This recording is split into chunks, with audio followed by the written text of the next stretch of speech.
Hello friend, welcome to trading buddy channel. दोस्तों, आज की वीडियो में हम निफ्टी का वीकेंड एनालिसिस करने वाले हैं और ये देखने की कोशिश करके आने वाले वीक में हमें निफ्टी का क्या मूवमेंट देखने का चांसेस मिल सकते हैं और कहाँ पे हमें सपोर्ट या रेजिस्टेंस देखने को मिल सकता है। तो फिलहाल हम बात करें तो अभी तक हमारी स्टडी के हिसाब से यहाँ पे जो ये ए वेव है और ये बी वेव है और ये सी वेव चल रही है। ठीक है, इसके बारे में हम कई वीडियो बना चुके हैं कि सी वेव चल रही है दोस्तों। तो अभी यहाँ पे सी वेव की जो मिनिमम रिक्वायरमेंट होती है वो पूरी हो गई, जिसके बारे में हमने बात की थी कि 618 तक जरूर आना चाहिए। मतलब क्या होता है कि 618 से लेके 1.618 तक जा सकता है, लेकिन 1.618 तक जाता है तो उसको हम इम्पल्सिव वेव्स की तरह ज़्यादा कंसीडर करते हैं। ठीक है, तो अगर हम बात करें मिनिमम रिक्वायरमेंट की, तो अगर हमारा ये ए वेव है, यहाँ से लेकर यहाँ तक ए वेव है, तो इसको हम देखेंगे सी वेव हमारा कहाँ पे कंप्लीट हो सकता है, मतलब कहाँ पे उसकी मिनिमम रिक्वायरमेंट पूरी होगी। तो अगर हम बी लेग यहाँ पे एंड हुई है इस पॉइंट पे 24,850 के आसपास। ठीक है, क्योंकि ये देखो ए लेग हो गई और ये बी लेग हो गई, तो बी लेग जहाँ पे एंड हुई है वहाँ से सी लेग शुरू हुई है ना। क्या करते हैं, एक इक्वल हमने फिबोनाची लिया और हम बी लेग से चेक करते हैं। ठीक है, तो ये हमारा 618 यहाँ पे कंप्लीट हो चुका है। वैसे देखा जाए यहाँ पे डबल बॉटम बना के मार्केट ने एक बार ऊपर जाने की कोशिश की है, लेकिन हम क्या देख रहे हैं, वापस से हमें मार्केट में रिजेक्शन देखने को मिला है इस पॉइंट से। तो एक तरह से देखा जाए तो मिनिमम रिक्वायरमेंट तो पूरी हुई है, लेकिन वेव का स्ट्रक्चर देखें तो वेव का स्ट्रक्चर अभी हमें यहाँ पे कोई इंपल्सिव वेव जैसा नहीं दिख रहा है। ठीक है, ये ज़्यादा एक करेक्शन जैसा दिख रहा है, क्योंकि आप देखो यहाँ पे 5 वेव कंप्लीट हुई है, उसके बाद से एक ऊपर की तरफ वेव आई है और ये एक अगली इंपल्सिव वेव टाइप का करेक्शन देखने को मिला है हमें। तो आप देखो 1 2 3 4 5, तो यहाँ पे एक इम्पल्सिव वेव जैसा करेक्शन देखने को मिला है हमें। ठीक है, तो चांसेस क्या है कि अभी सी वेव हमारी थोड़ा नीचे तक और कंटिन्यू कर सकती है। इसके बाद हम क्या कर सकते हैं, हायर टाइम फ्रेम से अगर एनालिसिस करते हुए आते हैं तो हमें ज़्यादा अच्छे से पिक्चर क्लियर हो सकती है। तो हम वीकली टाइम फ्रेम से शुरू करते हैं। तो वीकली टाइम फ्रेम में हम अगर जूम आउट करते हैं तो ये कैंडल आप देख सकते हो, बॉडी बिल्कुल छोटी है, दोनों तरफ वीक देखने को मिली है। तो इसका मतलब क्या है कि डोजी कैंडल है, इसका अगर किसी तरफ ब्रेकआउट या ब्रेकडाउन होता है तो उस तरफ हमें मूवमेंट देखने को मिल सकती है।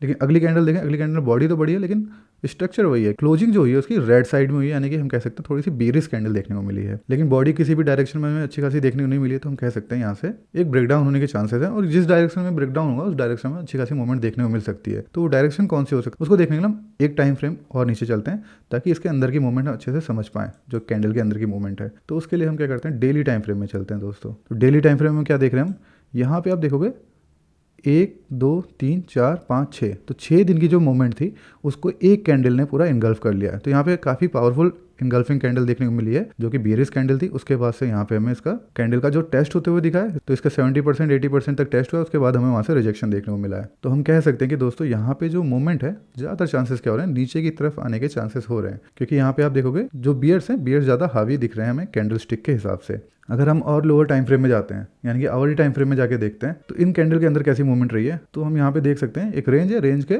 अंदर प्राइस ऑक्सीलेट करता हुआ देखने को मिला है। लेकिन यहाँ पे क्या देख सकते हैं, जब प्राइस ऊपर जा रहा है तो ऊपर जाते हुए हमें काफ़ी चॉपी मूवमेंट देखने को मिल रही है। चॉपी मूवमेंट का मतलब क्या हुआ कि तो यहाँ पे बियर्स ज़्यादा हावी होते हुए दिखे हैं। यहाँ पे प्राइस क्या है कि बहुत धीरे धीरे ऊपर जा रहा है, लेकिन जब नीचे आ रहा है तो बहुत तेज़ी से आ रहा है। एक बार कोशिश की है मार्केट में, यहाँ पे देखोगे आप, यहाँ पे धीरे धीरे ऊपर गया फिर नीचे आया, लेकिन यहाँ पे आप देखो एक कैंडल में ये दोनों कैंडल की मूवमेंट के बराबर एक कैंडल मूवमेंट आई है, लेकिन उसके बाद से अगली ही कैंडल ने उसको बिल्कुल नेगलेक्ट कर दिया। अगर यहाँ से ऊपर की तरफ कंटिन्यू कर जाता तो हम कह सकते थे कि यहाँ पे बुल्स का पलड़ा वापस से भारी हो गया। पर क्या हुआ है कि यहाँ पे क्या अगली कैंडल में ही बियर्स दोबारा हावी हो गए हैं दोस्तों। उसके बाद से प्राइस को ऊपर जाने का मौका नहीं मिला है और रेंज के नीचे की साइड की तरफ ब्रेकडाउन देखने को मिला है। और रेंज को नीचे की तरफ टेस्ट करते हुए यहाँ पे डबल बॉटम बना के प्राइस एक बार ऊपर तो आया है, लेकिन उसके बाद से देखोगे कि यहाँ पे भी हमें शार्पली मूवमेंट नीचे की तरफ देखने को मिली है। तो आप 3 कैंडल में देख सकते हो, यहाँ पे पूरी तरह से 3 घंटे में 300 पॉइंट की मूवमेंट देखने को मिल गई है। यानी कि आप कह सकते हो 3 घंटे में यहाँ पे हमें देखा जाए तो 1.25% के आसपास की मूवमेंट हमें देखने को मिली है। तो यहाँ पे चांसेस क्या हो रहे हैं कि प्राइस नीचे की तरफ आ सकता है। अब नीचे की तरफ आता है तो कहाँ पे सपोर्ट ले सकता है। ठीक है, तो उसके लिए हम क्या कह सकते हैं, जो हमारा पुराना हमने मार्क किया हुआ है सपोर्ट, तो यहाँ कहीं सपोर्ट ले सकता है सपोर्ट पे, क्योंकि एक क्या है कि डिमांड का जोन है। ठीक है, अब डिमांड के जोन के अलावा हम क्या देख सकते हैं, पहली बात तो क्या होगा, हम डिमांड का जोन देख लेते हैं। उसके बाद से हम दूसरी चीज़ क्या देखते हैं, कोई हार्मोनिक पैटर्न बन रहा है कि नहीं बन रहा है। तो हार्मोनिक पैटर्न कहाँ हो सकता है, सबसे पहले हम क्या देख रहे हैं, A B equal to C D pattern देखेंगे। तो A B equal to C D pattern के लिए हम क्या करते हैं, एरो को यूज़ करते हैं। तो एरो के लिए हमने यहाँ से शुरू किया, यहाँ पे एंड किया और इसको हमने कर दिया क्लोन। ठीक है, तो क्लोन करके क्या होगा, हमें जो ये लेग है इस लेग के इक्वल एक एरो मिल गया हमें, उस एरो को हम इस हाई पे रख देंगे। ठीक है, सिंपल सा। तो यहाँ पे हमें एक A B equal to C D pattern 850 के आसपास कंप्लीट होता हुआ दिखेगा। और दूसरी चीज़ क्या देख सकते हैं हम, यहाँ पे एक बटरफ्लाई पैटर्न देखने को मिल रहा है। बटरफ्लाई पैटर्न कहाँ कंप्लीट होता है, अगर आप देखो ये हो गया एक्स ए लेग, ये बी लेग हो गया 786 के आसपास।